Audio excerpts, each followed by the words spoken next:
Kemudian kita perlu menentukan periode intervensinya. Nah, ketika kita plot, bakal terdapat 3 panel informasi.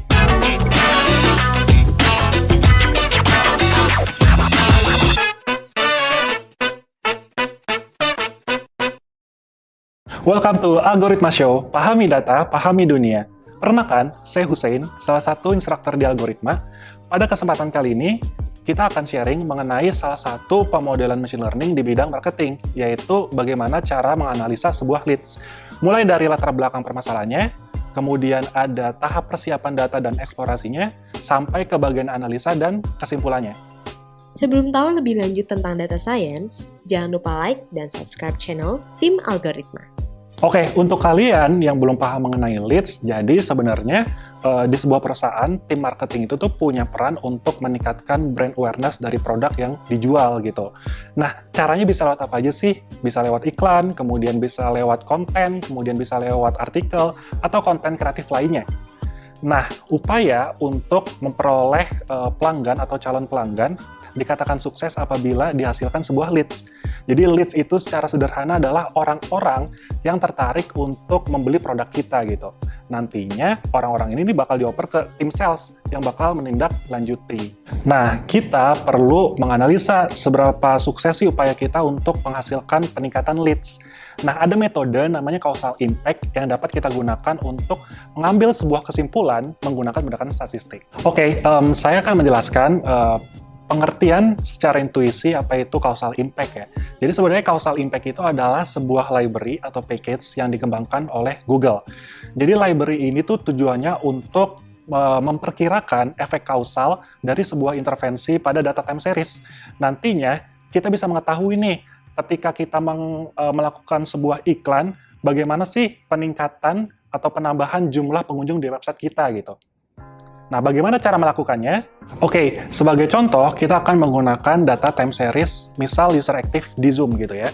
Jadi diperoleh data runtun waktu, historical, user active di Zoom, kemudian ada data aktualnya ya, ada data observasi aktualnya, kemudian kita perlu menentukan periode intervensinya.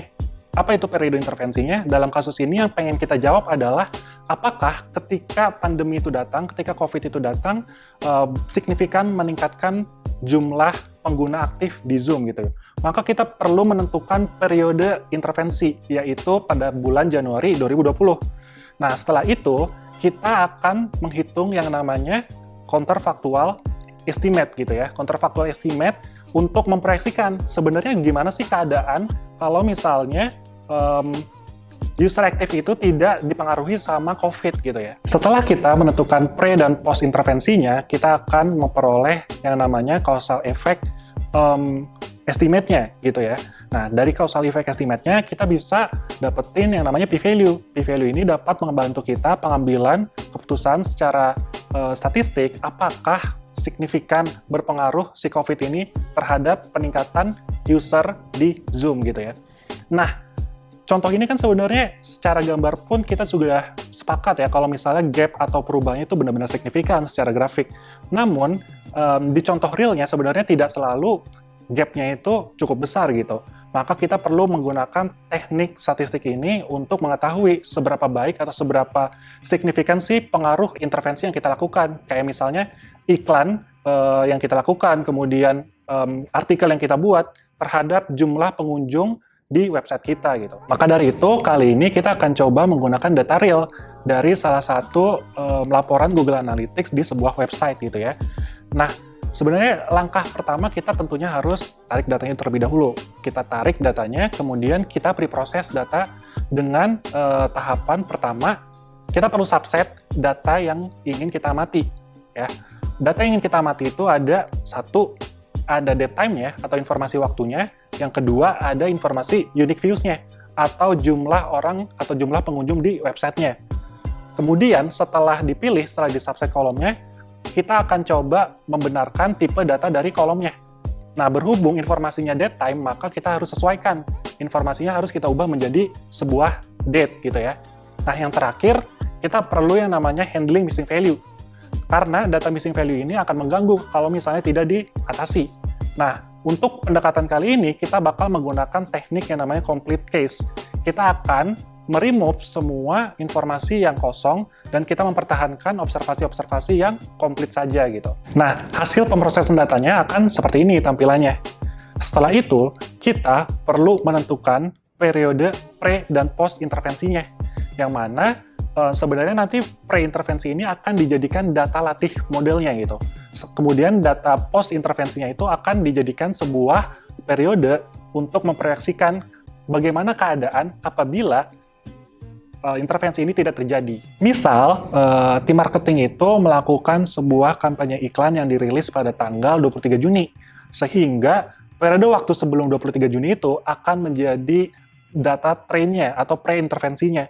Nah, periode berikutnya itu kita akan menggunakan teknik time series forecasting untuk memperkirakan secara tren dan seasonal bagaimana sih keadaan atau proyeksi di periode berikutnya untuk jumlah atau total pengunjung di websitenya. Hasilnya akan seperti berikut. Secara grafik, hasilnya antara aktual dan prediksinya itu sangat berdekatan, sehingga secara visual kita tidak mampu nih mengambil kesimpulan apakah intervensi yang dilakukan, apakah kampanye iklan yang dilakukan itu signifikan mempengaruhi peningkatan jumlah pengunjung di websitenya. Itulah mengapa kita perlu melakukan pendekatan causal impact untuk mengetahui secara statistiknya. Untuk melakukan analisa causal impact, kita cukup menggunakan function causal impact. Kemudian ada argumen di tengahnya itu, ada data, kemudian penentuan pre-periodnya dan post-periodnya. Setelah itu, kita bisa menghasilkan grafik causal impact analisisnya gitu. Nah, ketika kita plot, bakal terdapat 3 panel informasi. Yang pertama ada informasi original. Original ini memuat informasi data aktualnya secara time series dan data proyeksi kontrafaktual estimate-nya gitu ya. Kemudian garis-garis yang putus itu adalah periode intervensinya atau periode sebelum atau periode ketika kampanye iklan itu dilakukan gitu. Nah, kemudian panel yang kedua ada point wise. Itu apa? Point wise ini adalah selisih antara data aktual dan data prediksinya atau data estimasinya. Oke. Kemudian digrafikkan. Polanya bakal seperti itu. Dan yang terakhir merupakan panel kumulatif, yaitu kumulasi antara hasil dari proyeksinya gitu ya, terhadap data aktualnya gitu. Nah, kalau misalnya dilihat, ternyata secara kumulatif, setelah dilakukan kampanye iklan, peningkatannya itu lumayan sangat signifikan ya, meningkat gitu jumlah pengunjung di websitenya. Oke, secara summary statistiknya, kita dapat memperoleh informasi average dan kumulatifnya. Kemudian, kita juga bisa mengetahui efek absolut dan efek relatifnya. Nah, pertama, sebelum kampanye iklan itu dilakukan, diperkirakan total pengunjung websitenya itu sebesar 984. Nah, namun setelah dianalisa dan dihitung, ketika kampanye itu dilakukan, total pengunjungnya itu meningkat sebesar secara rata-rata itu 1.417. Nah, bisa kita katakan efek relatifnya itu berarti kurang lebih peningkatannya itu sebesar 44%. Nah, kemudian informasi yang paling penting berikutnya adalah p-value-nya. Jadi, p-value yang kita peroleh dari summary statistik itu sebesar 0,00103. Dia lebih kecil dari 0,05. Artinya, causal impact ini secara statistik itu signifikan. Jadi, kampanye iklan yang kita lakukan itu secara statistik signifikan untuk mengimprove total pengunjung di website kita gitu. Oke, segitu dulu untuk pembahasan causal impact analysis. Untuk teman-teman yang tertarik mempelajari lebih lanjut, dapat mengunjungi link yang ada di deskripsi. Nah, tetap stay tune karena bakal banyak banget topik-topik yang akan kita bahas di episode berikutnya. Sampai jumpa minggu depan di Algoritma Show, pahami data, pahami dunia.